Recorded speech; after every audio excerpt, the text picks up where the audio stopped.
Bismillahirrahmanirrahim.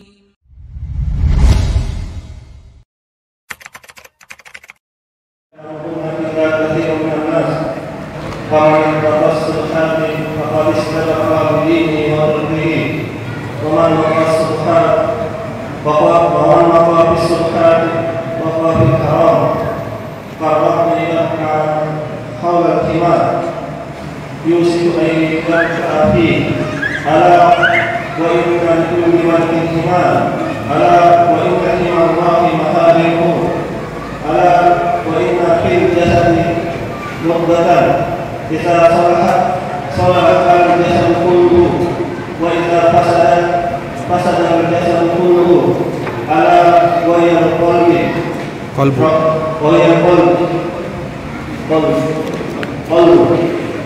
رواه البخاري ومسلم.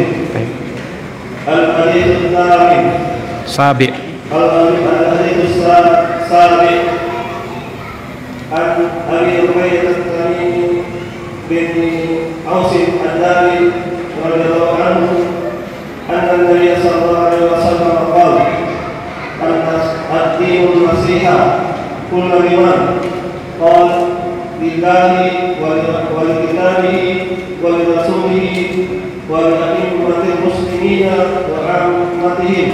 رواه مسلم. Jazakallahu khairan. Assalamualaikum warahmatullahi wabarakatuh. Waalaikumsalam warahmatullahi wabarakatuh. Jazakumullahu khairan. Baik. Iya, jadi hadis kita sampai 7 ya. Insyaallah taala kita tambah lagi beberapa hadis, dan seperti yang pernah kami sebutkan,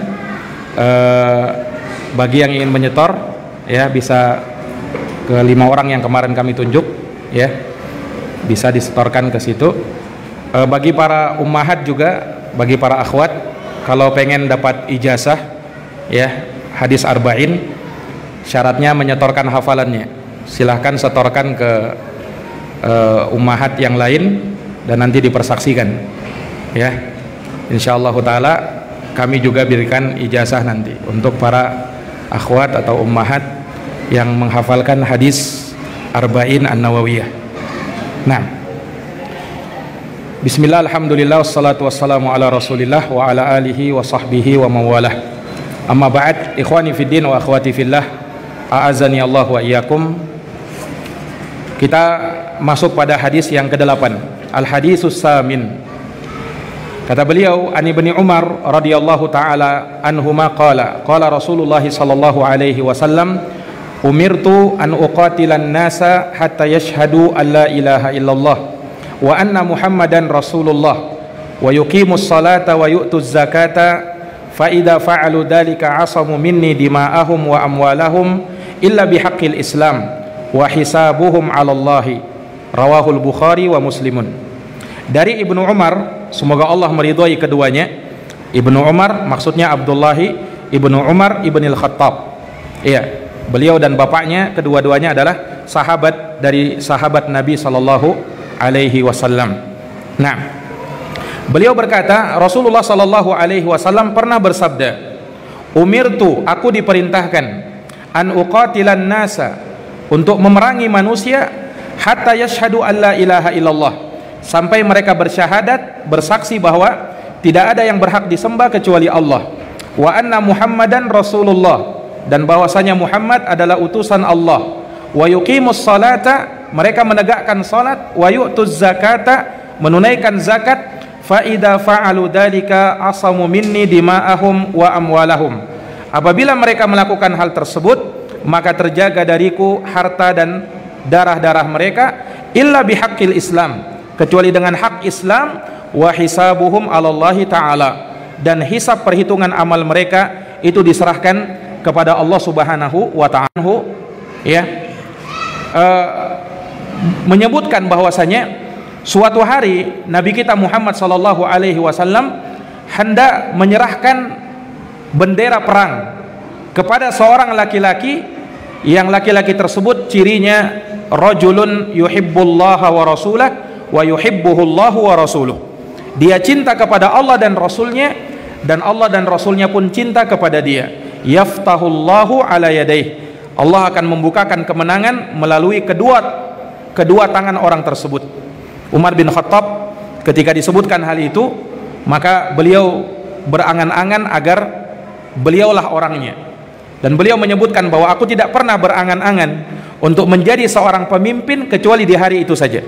Bukan karena dia sebagai seorang pemimpin perang, tetapi sifat yang disebutkan oleh Nabi. Dia cinta kepada Allah dan Rasulnya, Allah dan Rasulnya pun cinta kepada dia. Ini keutamaan luar biasa. Nah, maka akhirnya Rasulullah SAW pun ya di pagi hari mencari Ali bin Abi Thalib. Nah, ternyata yang dimaksud oleh Nabi adalah Ali bin Abi Thalib radhiyallahu taala anhu. Nah, ketika Ali bin Abi Thalib menerima bendera perang dari Nabi sallallahu alaihi wasallam, maka Ali bin Abi Thalib bertanya, "Ya Rasulullah, alama uqatilun nas?" Ya Rasulullah, atas dasar apa aku memerangi manusia? Ya, yakni sampai kapan aku memerangi manusia? Maka Rasulullah sallallahu alaihi wasallam bersabda, "Hatta yaqulu la ilaha illallah." Sampai mereka berucap la ilaha. Qaluha, kalau mereka telah mengucapkan itu, harumat dima'uhum wa amwaluhum illa bihaqqiha, maka telah menjadi haram harta dan darahnya kecuali dengan haknya. Nah, hadits ini mirip ya dengan apa yang kita sebutkan ini, dan itu disebutkan oleh sebagian ulama merupakan sabab wurud atau disebutkannya hadits ini oleh Nabi sallallahu alaihi wasallam. Ikhwani fiddin, a'azani Allah wa iyyakum. Di dalam hadits Nabi SAW bersabda, umirtu, aku diperintah. Kalau Nabi berucap aku diperintah, maka maksudnya yang memerintah Nabi adalah Allah Subhanahu wa ta'ala. Karena tidak mungkin ada seorang pun yang berani memerintah Nabi kecuali Allah Subhanahu wa ta'ala sendiri. Nah, kalau sahabat mengatakan kami diperintah atau kami dilarang, maksudnya yang melarang dan memerintah itu adalah Nabi sallallahu alaihi wasallam. Itu kalau ucapan sahabat. Tapi kalau Nabi yang berucap aku diperintah atau dikatakan nuhitu, aku dilarang, maka maksudnya yang memerintah dan yang melarang adalah Allah Subhanahu wa ta'ala. Nah, sama di dalam hadits ini, umirtu, aku diperintah, maksudnya Allah memerintahkan beliau. Apa yang diperintahkan Allah kepada beliau? An uqatilan nasa, agar aku memerangi manusia. Sampai kapan? Sampai mereka mau bersyahadat la ilaha illallah Muhammadar Rasulullah. Nah, hadits ini seringkali disalahpahami oleh sebagian orang, dan dengan hadits ini mereka menuduh bahwa Islam itu katanya agama perang, agama yang suka menumpahkan darah, agama yang bengis, yang suka menumpahkan darah manusia. Iya, agama yang berbau darah dan suka membunuh orang lain. Kenapa? Lihat ini, Nabi Muhammad katanya hanya diperintah untuk memerangi manusia, untuk membunuh manusia.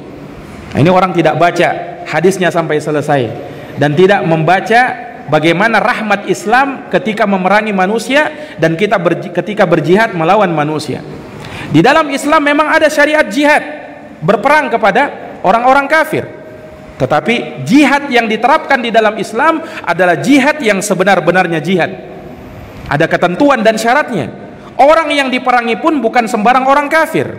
Ulama membagi orang kafir menjadi 4. Ada kafir harbi, ini kafir yang diperangi.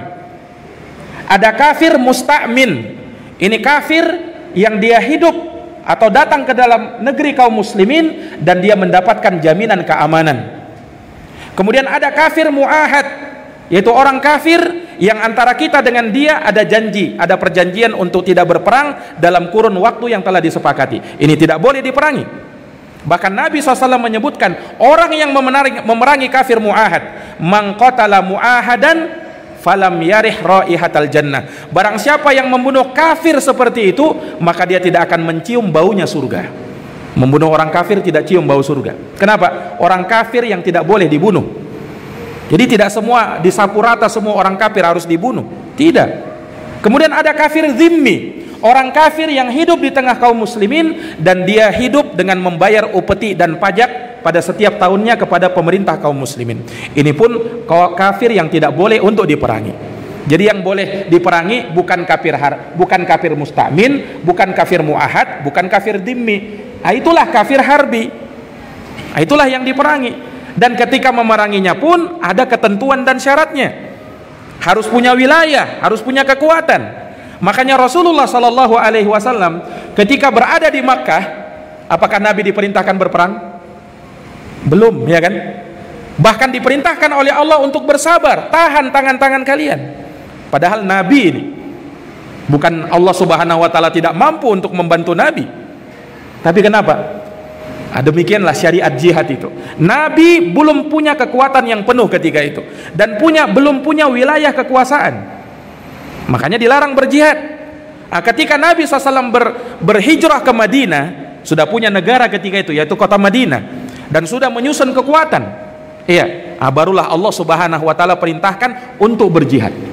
Itu pun ketika berjihad, syariat Islam, syariat yang paling rahmat dalam berjihad, yang tidak pernah kita ketemukan dalam syariat manapun.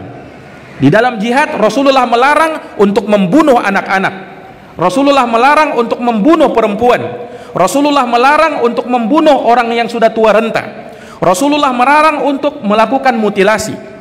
Dan ini tidak ada di agama yang lainnya.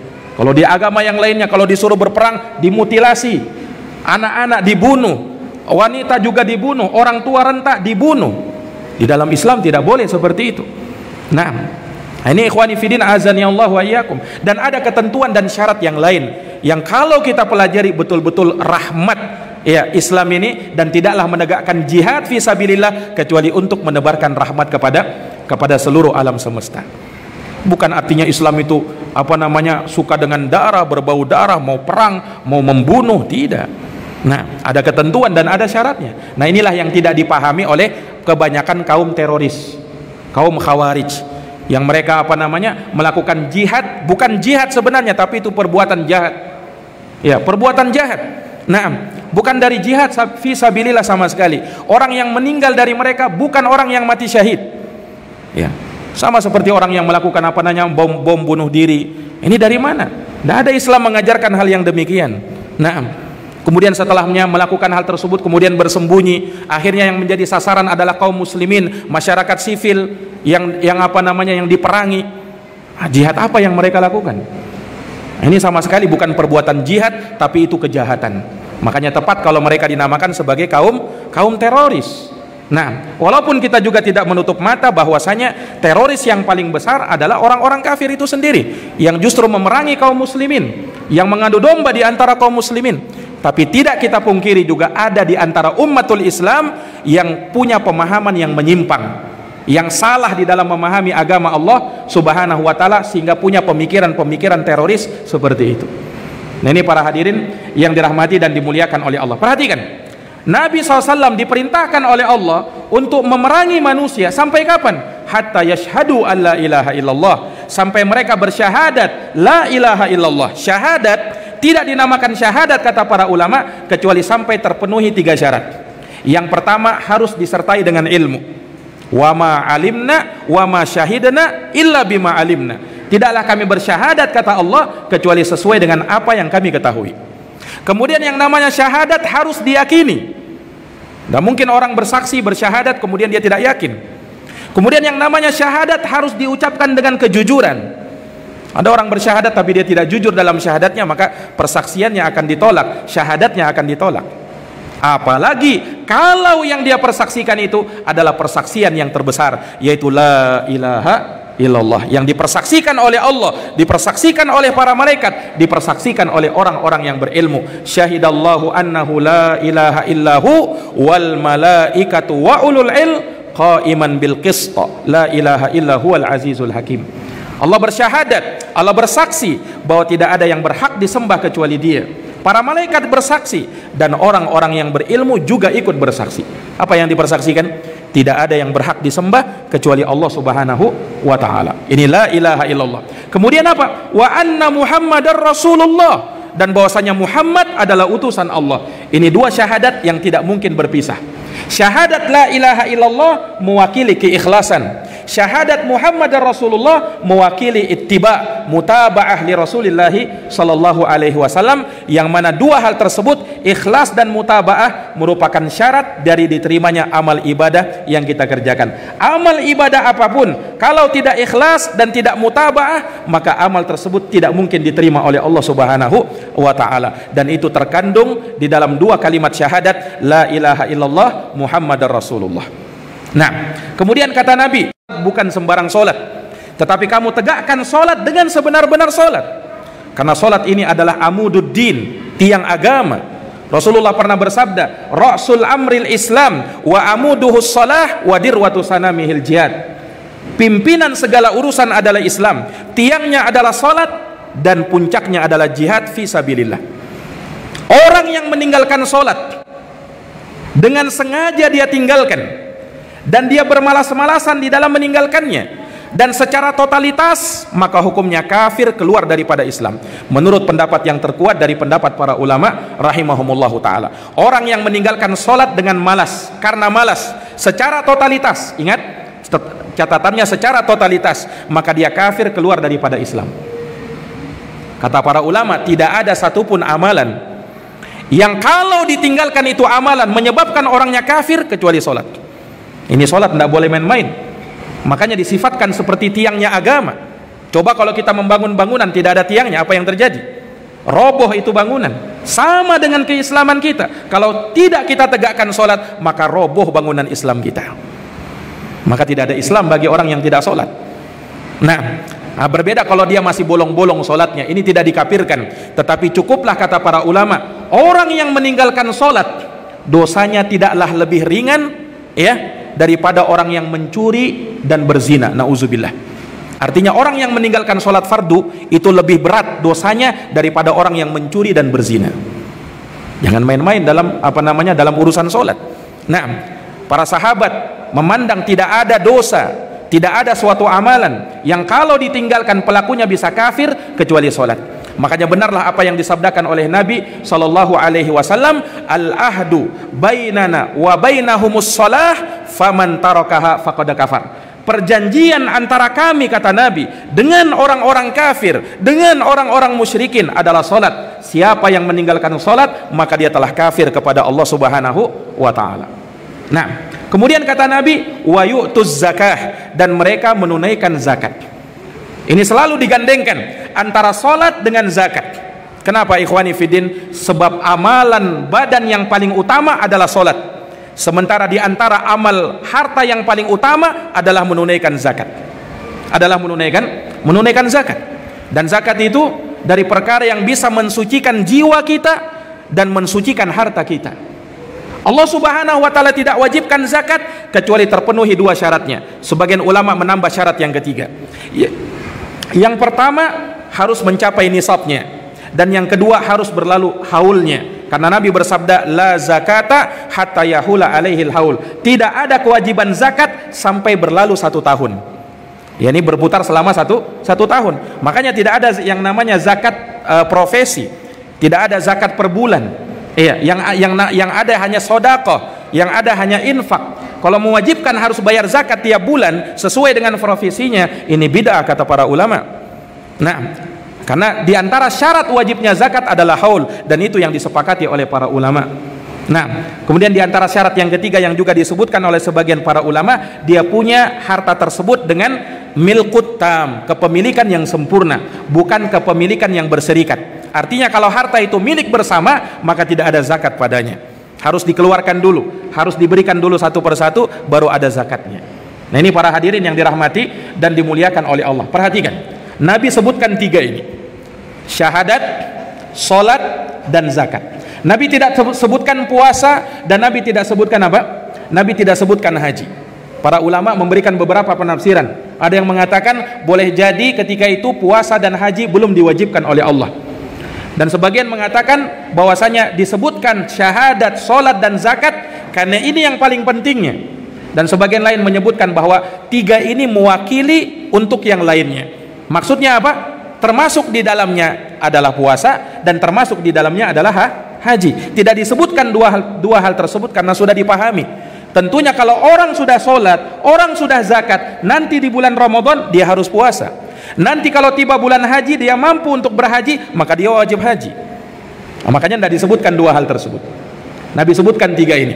Kemudian kata Nabi, fa idza fa'alu dzalika, apabila mereka telah melakukan hal tersebut, asamu minni dima'ahum wa amwaluhum, maka telah terjaga dariku dima'ahum wa amwalahum, harta atau darah dan harta-harta mereka. Artinya ikhwani fiddin, kalau ada orang sudah bersyahadat, sudah sholat dan sudah zakat, maka tidak boleh kau tumpahkan darahnya, tidak boleh kau curigai keislaman dia. Kenapa? Perkara hati itu bukan urusan kita. Kita hanya menerima bawahirnya, apa yang nampak dari dia. Harus kita jaga kehormatan dia, harus kita jaga hartanya dia, harus kita jaga darahnya dia. Illa bihaqqil Islam, kecuali dengan hak Islam. Maksudnya dengan hak Islam, kalau dia membunuh orang lain, maka di dalam Islam ada hukum qisas, dia juga harus dibunuh. Kalau dia berzina dan dia sudah menikah, maka di dalam Islam ada hukum rajam, dia ditanam di dalam tanah kemudian dilempari sampai mati. Itu ada hukum Islam. Nah, inilah maksudnya illa bihaqqil Islam, kecuali dengan hak Islam. Wa hisabuhum, dan hisab perhitungan amal mereka alallahi, diserahkan kepada Allah. Nah, ini maksudnya perkara batinnya itu bukan urusan kita, itu urusan Allah Subhanahu wa taala. Nah, makanya Usamah bin Zaid pernah diperingatkan oleh Nabi SAW, dimarahi oleh Nabi SAW dengan marah yang sejadi-jadinya Nabi kepada Usamah bin Zaid. Kenapa? Usamah bin Zaid disebutkan dalam satu riwayat, ketika jihad ini berperang melawan orang kafir, ada orang kafir sudah terdesak, kemudian Usamah bin Zaid mengayunkan pedangnya. Orang kafir ini berkata la ilaha illallah, tapi Usamah bin Zaid tetap mengayunkan pedangnya menebas orang kafir tersebut sampai dia meninggal. Dilaporkan kepada Nabi SAW. Nabi marah kepada Usamah bin Zaid. Kata Nabi SAW, aqataltahu, apakah kamu membunuh dia setelah dia mengucapkan la ilaha illallah? Usamah bin Zaid berkata, ya Rasulullah, sesungguhnya dia tidak mengucapkan la ilaha illallah itu dengan tulus, dia hanya takut dengan pedangku ya Rasulullah. Kata Rasulullah, apakah kamu telah mengorek isi hatinya sehingga kau berkata demikian? Marah Nabi SAW sampai Usamah bin Zaid mengatakan, aku seakan-akan tidak masuk Islam kecuali hari itu. Saking marahnya Nabi SAW. Artinya Nabi ingin mengingatkan sahabat, kalau orang sudah bersyahadat, terima syahadatnya dia, sampai kalau dia melakukan pembatal keislaman dia, pembatal syahadat dia, baru kita katakan dia kafir. Tapi kalau belum ada bukti seorang muslim, maka dia dihukumi sebagai seorang muslim. Tidak boleh kita keluarkan dia dari keislaman kecuali kalau dia melakukan pembatal keislaman yang terang-terangan. Yang terang-terangan. Nah, ini ikhwani fiddin a'azani Allahu wa iyyakum. Makanya ahlus sunnati wal jamaah sangat berhati-hati di dalam masalah hukum kafir mengkafirkan. Makanya tidak benar kalau dikatakan ahlus sunnah itu katanya apa? Suka kafir mengkafirkan katanya. Justru ahlus sunnati wal jamaah paling berhati-hati dalam urusan kafir mengkafirkan. Kenapa? Karena mereka paham hadisnya Nabi SAW. Dalam hadis Abu Hurairah radhiyallahu an yang diriwayatkan oleh Imamul Bukhari dan Imam Muslim, Nabi SAW bersabda, "Man qala li akhihi ya kafir, faqad ba'a biha ahaduhuma, in kana kama qala wa illa hara ilaihi." Barang siapa yang berkata kepada saudaranya kafir, dia panggil saudaranya kafir kau. Nah, maka kata Nabi, ucapan itu harus ditanggung oleh salah satu dari keduanya, yang mengucapkan dan yang diucapkan. Kalau benar kata Nabi, selamat yang mengucapkan. Tapi kalau salah, maka ucapan tersebut kembali kepada dirinya. Hati-hati mengkafirkan orang lain. Dan kata para ulama, ini hukum ini berlaku umum, bukan hanya mengata-ngatai orang kafir. Termasuk di dalamnya kalau kita katakan ahli bid'ah, orang fasik, orang zolim. Ini ucapan ini harus ditanggung. Kalau benar ucapan kamu, maka selamat kamu. Tapi kalau tidak benar, maka ucapan itu kembali kepada dirimu. Kau salah mengatakan orang zolim, maka kamu yang zolim. Kamu salah mengatakan dia pencuri, maka kamu yang pencurinya. Kamu salah mengatakan dia ahli bid'ah, maka kamu yang ahli bid'ahnya. Faqad hara ilaihi, maka dia akan kembali kepada dirinya. Tidak sembarangan Ahlus Sunnah wal Jamaah dalam memvonis seseorang kafir, ahli bid'ah dan sembarangan. Nah, kecuali sampai terkumpul data-data yang jelas, yang benar, ya, baru dikatakan seperti itu. Ahlus Sunnati wal Jamaah orang yang paling berhati-hati dalam hal tersebut.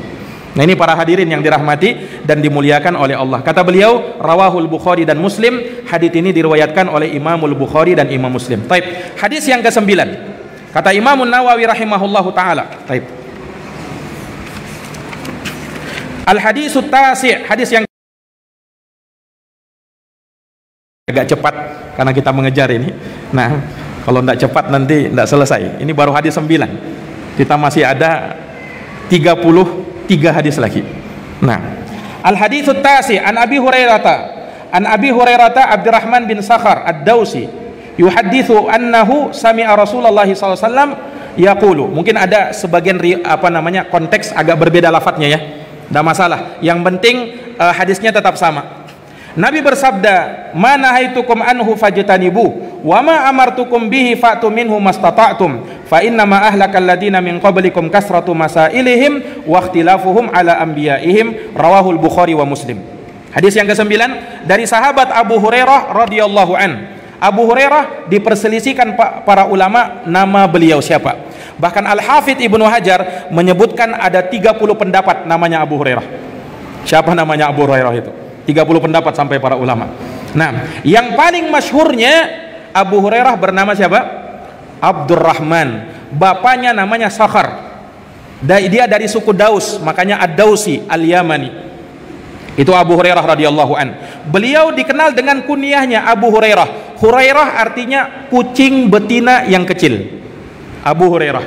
Kenapa Abu Hurairah diberikan kunyah seperti itu? Karena Abu Hurairah ini suka dengan kucing. Tidaklah dia berada di suatu tempat kecuali dia bersama. Tidak masalah yang seperti itu. Umar bin Khattab namanya siapa? Kunyahnya siapa? Abu Hafsin. Hafsin itu apa artinya? Singa. Abu Hafsin artinya bapaknya singa. Itu Umar. Kenapa beliau diberikan kunyah seperti itu? Karena Umar ini orangnya kuat. Di Arab dulu ada namanya pasar Ukas.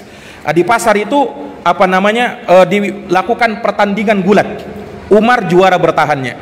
Makanya beliau digelari dengan apa? Abu Hafsin, bapaknya singa. Umar kalau berburu itu tidak sembarang burunya. Kalau orang lain kan buruannya keledai, orang lain buruannya rusa. Kalau Umar buruannya singa. Makanya pernah disebutkan bahwasanya ketika Umar masuk Mekah, Umar bawa singa, Pak. Ya, tangan kirinya itu memegang singa, tangan kanannya itu membawa pedangnya. Orang-orang lihat Umar, wih, Umar bawa singa. Nah, ini bukan sembarang orang ya, Umar bin Khattab itu. Kalau beliau naik kuda, itu kakinya terseret ke bawah, saking tingginya, 2 meter lebih itu Umar bin Khattab radhiyallahu taala anhu. Taib, kita tidak bahas Umar ya. Abu Hurairah radhiyallahu taala anhu, Abdurrahman bin Sakhar Ad-Dausi. Beliau menceritakan bahwa beliau, yaitu Umar atau Abu Hurairah, mendengar Rasulullah SAW bersabda, "Ma nahaitukum anhu fajtanibu." Apa yang aku larang kalian darinya, jauhilah dia. Wa ma amartukum bihi fa'tu minhu mastata'tum. Dan apa yang aku perintahkan kalian dengannya, maka lakukan, kerjakan sesuai dengan kemampuanmu. Fa inna ma ahlakal ladina min qablikum. Karena sesungguhnya yang menyebabkan binasanya orang-orang sebelum kalian, kasratu masailihim, karena 2 hal. Yang pertama, terlalu banyak bertanyanya mereka, dan yang kedua, waqtilafuhum ala anbiya'ihim, karena mereka selalu menyelisihi nabi-nabi mereka. Rawahul Bukhari dan Muslim. Hadits ini diriwayatkan oleh Bukhari dan Muslim. Baik, perhatikan para jamaah sekalian yang dirahmati oleh Allah. Rasul tegas mengatakan, "Ma nahaitukum anhu fajtanibu." Apa yang aku larang kalian darinya, jauhi dia. Wa ma amartukum bihi wa ma amartukum bih fa'tu minhu mastata'tum. Dan apa yang aku perintahkan kalian dengannya, kerjakan sesuai dengan kemampuan. Apa bedanya dengan yang pertama? Kalau larangan, jauhi kan? Nabi tidak katakan mastata'tum, tinggalkan larangan sesuai kemampuan. Nabi tidak katakan begitu. Yang namanya larangan, tinggalkan. Tidak boleh berkata, ya sesuai kemampuan lah Ustaz. Yang namanya larangan harus kau tinggalkan. Beda dengan perintah. Kalau perintah, memang tidak semua orang mampu mengerjakannya. Iya kan? Orang sakit misalnya, bagaimana dia mau sholat? Dia tidak mampu berdiri, maka ada syariat duduk, maka ada syariat berbaring. Ada keringanan memang di dalam apa? Ibadah. Karena yang namanya ibadah itu perintah, ada yang dikerjakan. Kalau larangan itu cuma ditinggalkan. Mana yang lebih mudah? Mengerjakan atau menahan tidak mengerjakan? Mana yang lebih mudah? Menahan, ya kan? Tidak mengerjakan, itu kan lebih mudah. Makanya Nabi SAW menyebutkan, kalau larangan, tinggalkan dia. Jangan berkata sesuai kemampuan, jangan. Kalau perintah, betul, sesuai kemampuan kamu. Karena Allah Subhanahu wa Ta'ala berfirman, fattaqullaha mastata'tum. Bertakwalah kepada Allah sesuai dengan kemampuanmu. La yukallifullahu nafsan illa wus'aha. Allah tidak membebani seseorang kecuali sesuai dengan kemampuannya. Nah, ini para hadirin yang dirahmati dan dimuliakan oleh Allah Subhanahu wa taala. Hadis ini menunjukkan kepada kita bahwasanya Nabi memerintah dan melarang. Sebagaimana Nabi SAW juga diperintah oleh Allah dan dilarang oleh Allah Subhanahu wa taala. Nabi itu adalah seorang nabi dan rasul, dan beliau juga seorang hamba. Berarti beliau juga beribadah kepada Allah. Jangan dikira Nabi tidak beribadah, jangan dikira Nabi tidak dilarang, jangan dikira Nabi tidak diperintah. Nabi diperintah dan Nabi dilarang. Kalau Nabi saja diperintah dan dilarang, apalagi kita? Tentu lebih utama untuk diperintah dan untuk dilarang. Nah, ini para jamaah yang dirahmati dan dimuliakan oleh Allah. Nah, agama kita itu tidak keluar dari dua ini, betul tidak? Perintah atau larangan. Mau membahas apapun, perkara akidah, ada yang diperintah, ada yang dilarang. Mau membahas perkara fikih dengan berbagai macam babnya, ada perintah, ada larangan. Mau membahas tentang adab dan muamalah, akhlak dan adab, maka ada yang diperintah, ada yang dilarang. Agama kita tidak keluar dari dua ini. Itulah taqwallah, itulah ketakwaan kepada Allah. Makanya hebatnya ketakwaan itu yang selalu Nabi SAW ingatkan dan selalu diingatkan oleh para khutbah, karena ketakwaan itu inti dari segala agama ini, ya kan? Takwa itu intinya apa? Kerjakan ketaatan, tinggalkan larangan. Nah, Imam Talaq bin Habib mengatakan, at-taqwa an ta'mala bi ta'atillah ala nurin minallah tarju sawaballah wa an tatruka ma'siyatallah ala nurin minallahi takhafu iqaballah. Takwa itu kamu beramal dengan ketaatan kepada Allah di atas cahaya hidayah dari Allah. Kau mengharapkan darinya pahala di sisi Allah. Dan kau tinggalkan maksiat, lihat. Kau tinggalkan larangan di atas cahaya hidayah dari Allah. Kau tinggalkan maksiat karena takut kepada azabnya Allah Subhanahu wa taala. Dan itu takwa kepada Allah, meninggalkan perintah, meninggalkan larangan dan mengerjakan perintah. Perintah kita kerjakan sesuai kemampuan, larangan tidak sesuai kemampuan, harus dikerjakan harus ditinggalkan secara totalitas. Ini para jamaah yang dirahmati dan dimuliakan oleh Allah. Kemudian Nabi ingatkan, fa innama, sesungguhnya ahlakal ladina min qablikum, yang menyebabkan binasanya orang-orang sebelum kalian karena dua perkara. Ingat ikhwani fiddin, ini yang menyebabkan binasanya umat sebelum kita karena dua ini saja. Apa itu? Kasratu masa. Pertanyaan yang tidak pantas untuk ditanyakan. Ustadz, bagaimana nanti kalau kita tinggal di planet Mars? Kiblatnya kemana? Nah, ini pertanyaan apa ini? Ya, terjadi saja belum. Nah, ini ditanyakan seperti itu. Ini pertanyaan tidak ilmiah seperti ini. Kalau mau bertanya dengan pertanyaan yang cerdas, yang membangun, yang memang dibutuhkan. Nah, kalau sembarang bertanya, itu yang menyebabkan apa? Orang sebelum kalian binasa. Lihat Bani Israel, kisahnya dalam Al-Quran surat Al-Baqarah. Allah perintahkan kepada Bani Israel untuk apa? Innallaha amarakum an tadbahu baqarah. Allah perintahkan kalian untuk menyembelih sapi betina. Apa kata Bani Israel? Wahai Musa, tanyakan kepada Tuhanmu warnanya apa. Nah, padahal yang Allah perintahkan suruh menyembelih sapi betina. Kau dapat sapi betina, sembelih, sudah selesai. Ini tanya lagi, akhirnya dipersulit. Oh, sapinya itu warnanya kekuningan. Nah, sangat elok dipandang. Oh, tambah sulit mereka. Terus tanya lagi kepada Nabi Musa, wahai Musa, apakah sapi itu yang dipakai untuk membajak atau sapi yang bagaimana? Oh, ditambah sulit lagi. Nah, setiap kali dia bertanya ditambah sulit lagi. Sampai mereka bertanya, wahai Musa, kami bingung dengan perintah kamu ini apa? Nih, gara-gara apa? Gara-gara terlalu banyak bertanya. Nah, akhirnya menyulitkan dia sendiri. Iya, makanya Nabi melarang pertanyaan-pertanyaan seperti ini. Perhatikan ketika Nabi SAW memerintahkan kepada sahabat dan mewajibkan untuk haji. Allah Subhanahu wa taala wajibkan kalian untuk berhaji, fahujju, maka berhajilah kata Nabi. Ada sahabat tanya, afi kulli amin ya Rasulullah? Ya Rasul, apakah haji itu tiap tahun? Nabi tidak mau jawab, Pak, pertanyaan itu. Tanya lagi sahabat ini, afi kulli amin ya Rasulullah? Apakah tiap tahun haji itu ya Rasulullah? Nabi tidak mau jawab. Sampai 3 kali orang ini bertanya. Sampai kata Nabi, lau qultu na'am fawajaba. Andaikan aku katakan iya, na'am, maka wajib haji itu tiap tahun dan kalian tidak mampu. Kemudian Nabi ingatkan, tinggalkan aku terhadap apa yang aku biarkan kepada kalian. Sungguh apa yang menyebabkan binasanya orang sebelum kalian karena terlalu banyak bertanya. Nah, makanya bertanya itu jangan sembarang bertanya. Itu yang menyebabkan apa? Orang sebelum kita binasa.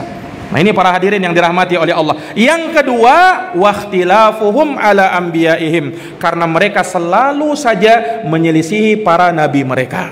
Mereka tidak ikut jalan nabi mereka. Mereka tidak ikut sunnah nabi mereka. Nah, ini sudah nampak ikhwani fiddin, berapa banyak orang yang tidak berada di atas jalan sunnahnya nabi, menyelisihi sunnahnya nabi. Dan sebesar-besar penyelisihan kepada sunnah nabi ketika kita melakukan perbuatan bid'ah di dalam agama, karena bid'ah itu lawannya sunnah. Orang yang berbuat bid'ah berarti dia telah menyelisihi nabi mereka. Dan nabi kita Muhammad SAW melarang dari yang namanya perbuatan bid'ah. Sebesar-besar penyelisihan kepada agama adalah ketika kita berbuat bid'ah di dalam urusan agama Allah Subhanahu wa taala. Rawahul Bukhari wa Muslim. Hadits ini diriwayatkan oleh Bukhari dan Muslim. Satu lagi ikhwan. Enggak apa-apa ya? Satu lagi ya, insyaallah taala. Baik. Al haditsul ashir, hadis yang ke-10. An Abi Hurairah radhiyallahu taala anhu qala qala Rasulullah sallallahu alaihi wasallam, dari Abu Hurairah, semoga Allah meridainya, beliau berkata, Rasulullah sallallahu alaihi wasallam bersabda, semakin banyak ini saya baca, semakin banyak hafalan antum ya. Nah, ayuhan nas, wahai sekalian manusia, innallaha thayyibun, sesungguhnya Allah itu maha baik, la yaqbalu illa thayyiba, Allah tidak menerima kecuali yang baik-baik. Makanya Allah tidak menerima sedekah dari harta riba. Allah tidak menerima sedekah dari habis orang berjudi. Allah tidak menerima sedekah dari orang korupsi. Allah tidak menerima haji atau umrah hasil dari apa? Menipu orang. Kenapa? Innallaha thayyibun la yaqbalu illa thayyiba. Allah itu maha baik dan Allah tidak menerima kecuali yang baik-baik. Makanya tidak benar ada orang korupsi, dia katakan apa? Tidak masalah saya korupsi, nanti saya sucikan, saya nanti haji dengan uang korupsi. Allah tidak terima hajimu. Allah tidak terima umrahmu. Allah tidak terima sedekahmu. Kenapa? Dari uang yang haram. Innallaha thayyibun la yaqbalu illa thayyiba. Allah itu maha baik dan Allah tidak menerima kecuali yang baik-baik saja. Ingat ini. Nah, wa innallaha amaral mu'minin bima amara bihil mursalin, dan sesungguhnya Allah memerintahkan kaum mukminin sebagaimana Allah perintahkan kepada para rasul. Nah, ini sejelas-jelas dalil yang menunjukkan bahwasanya para rasul juga diperintah sebagaimana orang-orang beriman juga diperintah.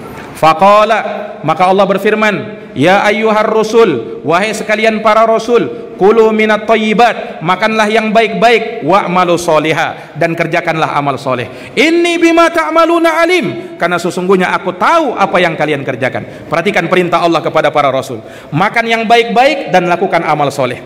Ini menunjukkan bahwa makanan dan amal soleh dua hal yang tidak mungkin lepas. Orang yang makanannya baik pasti akan membuahkan amal soleh. Orang yang melakukan amal soleh pasti dia akan makan makanan yang baik. Artinya kalau ada orang yang berani mengkonsumsi yang haram, maka amalnya tidak akan bisa menjadi soleh. Amalnya tidak akan bisa menjadi soleh. Amalnya pasti toleh dan tidak diterima oleh Allah Subhanahu Wa Taala karena bersumber dari makanan yang haram.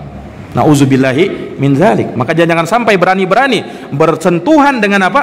Dengan barang-barang yang haram, kita masukkan ke dalam perut kita, kita masukkan ke dalam perut anak dan istri kita. Kita yang menanggung dosanya, sama saja kita memasukkan bara api ke dalam perut kita, ke dalam perut anak dan istri kita. Berani-berani menyentuh perkara yang haram. Nah, ini ikhwani fiddin, a'azani Allah wa iyyakum. Kemudian waqala, Allah Subhanahu wa taala juga berfirman, ya ayyuhalladzina amanu qulu min thayyibati ma razaqnakum, wahai orang-orang yang beriman, makanlah dari yang baik-baik apa yang kami telah berikan kepada kalian. Allah perintahkan untuk mencari yang thayyib. Allah sediakan kepada kita semua yang thayyib, dan Allah larang dari yang khabis, yang menjijikkan. Itu tidak boleh kalian makan. Makanya di dalam makanan ada batasan-batasan. Tidak semua makanan itu kita halal untuk memakannya. Ada yang haram. Ada yang haram. Hewan-hewan yang Allah Subhanahu wa taala jadikan di permukaan bumi ini, ada yang halal dan ada yang haram. Mana yang lebih banyak? Yang halal atau yang haram? Yang mana yang lebih banyak? Yang halal. Yang haram bisa dihitung. Yang halal tidak bisa dihitung, terlalu banyaknya. Nah, apakah kita memilih yang sedikit daripada memilih hal yang banyak itu, yang halal-halal itu? Allah sudah siapkan yang halal-halal. Makanya makan yang halal dari apa yang Allah rezekikan kepada kalian. Kemudian Nabi menyebutkan satu cerita. Tsumma dzakara ar-rajul, kemudian Nabi menyebutkan seorang laki-laki yutilus safar, panjang perjalanan safarnya, artinya Nabi SAW doanya tidak diterima. Kenapa jamaah sekalian? Kata Nabi SAW, bagaimana doanya bisa diterima? Wa mat'amuhu haram, makanannya makanan yang haram, wa mashrabuhu haram, minumannya minuman yang haram, wa malbasuhu haram, pakaiannya pakaian yang haram, wa gudiya bil haram, ia dikenyangkan dengan yang haram, fa anna yustajabulah, maka bagaimana bisa doanya akan dikabulkan? Nah, ini menunjukkan kepada kita bahwa kalau kita melihat ada doa kita yang belum dikabulkan oleh Allah, bisa jadi salah satu sebabnya kita masih banyak bersentuhan dengan yang haram. Harta-harta kita masih banyak bercampur dengan yang haram. Maka kalau kita bersentuhan dengan yang haram, walaupun kau khusyuk dalam beribadah, walaupun kau ikhlas di dalam beribadah, walaupun kau mutaba'ah di dalam beribadah, tetapi kau masih mengkonsumsi yang haram, jangan harap doamu diterima oleh Allah. Ini hadisnya. Ini para jamaah yang dirahmati dan dimuliakan oleh Allah. Ini menunjukkan kepada kita hati-hati dari yang namanya perkara-perkara yang haram, barang-barang yang haram. Tidak menjadi daging bagi kita para hadirin yang dirahmati oleh Allah. Nabi bersabda, ayyumalahmin nabata min haram fannaru aulalah. Daging mana saja, kata Nabi, yang tumbuh dari sesuatu yang haram, neraka lebih pantas bagi dirinya, kata Rasulullah Sallallahu Alaihi Wasallam. Termasuk dari tanda kiamat, ketika orang sudah tidak peduli mau dapat yang halal atau yang haram, dia sikat saja, yang penting perutnya bisa kenyang. Kata Nabi Sallallahu Alaihi Wasallam, sayati 'alan nasi zamanun la yubalil mar'u min aina akhadha malah. Akan datang suatu zaman, kata Nabi, tanda kiamat sudah hampir terjadi, di mana orang sudah tak peduli, di mana tidak mau sabar aja sebenarnya. Kalau dia mau sabar, insya Allah Ta'ala Allah akan berikan kepada dia rezeki dari arah yang ia tidak sangka-sangka. Ini tidak sabar, akhirnya apa? Makan riba dia, minjam uang riba dia. Kenapa? Tidak sabar, pengen punya rumah secepatnya, pengen mobil secepatnya, pengen harta benda secepatnya, nekat utang riba. Na'udzubillahi min dzalik. Jangan main-main dengan riba, Pak. Rasul Shallallahu Alaihi Wasallam menyebutkan dirhamur riba, 1 dirham riba yang kau makan. 1 dirham itu kalau digramkan itu sekitar 3 gram. Dirham itu mata uang perak. 3 gram perak yang kau makan, kata Nabi. Berapa 1 gram perak itu? Sekarang murah, Pak. Mungkin sekitar 15.000 1 gramnya. Berarti kalau 3 gram 45.000, anggaplah 50.000. 1 gram 3 gram perak yang kau makan dari harta riba, 50.000 kau makan. Asyaddu, lebih berat dosanya, min salasah min sittah wa salasina zanyah, daripada 36 kali berzina. Na'udzubillahi min zalik. Pak, dosa zina dan riba karena Allah. Dia tinggalkan korupsi karena Allah. Dia tinggalkan hasil tipu menipu karena Allah. Allah akan gantikan dengan yang lebih baik, entah di dunia atau nanti di akhirat. Janji Allah Subhanahu wa taala tidak akan pernah meleset. Nah, ini para jamaah yang dirahmati dan dimuliakan oleh Allah. Kata Imam Nawawi, rawahu Muslim, hadits ini sahih riwayat Imam Muslim. Nah, demikian mungkin yang bisa kami paparkan. Walhamdulillah kita sudah sampai hadis ke-10. Jadi hafalan antum sampai apa? Hadis 10. Insyaallah ya. Sudah hafal kan? Ya. Hadis ke-10 sudah sampai hadis ke-10 ini. Insyaallah hafal ya. Insyaallah. Nah, semangat. Iya, semangat. Ini waktu-waktu yang berharga ini. Antum hafal hadis tidak pernah rugi antum. Iya, dan penghafal hadis itu orangnya Allah Subhanahu wa taala muliakan, didoakan oleh Nabi. Iya, naddarallahu ra'an. Semoga Allah mencerahkan wajah seseorang yang dia hafalkan hadis dari saya lalu dia sampaikan sebagaimana yang telah aku dengarkan. Nah, maka betapa banyak orang yang menghafal hadis, dia sampaikan kepada orang yang lebih paham daripada dirinya. Dan masih banyak keutamaan orang yang menghafalkan hadis. Imam Syafi'i berkata, man hafidhal hadis qawiyat hujjatuh. Siapa yang menghafalkan hadis, maka semakin kuat hujjahnya. Ahlus sunnati wal jamaah harus terbedakan mereka dari yang lainnya, karena mereka orang yang suka menghafal hadis Nabi. Insyaallah ta'ala dengan kita banyak menghafal hadis Nabi, na'am, Allah Subhanahu wa ta'ala akan berikan kepada kita ilmu yang sangat banyak. Nah, jazakumullah khairan atas perhatiannya. Mohon maaf atas segala kekurangannya. Subhanakallahumma wa bihamdik, asyhadu an la ilaha illa anta, astaghfiruka wa atubu ilaik. Wassalamualaikum warahmatullahi wabarakatuh.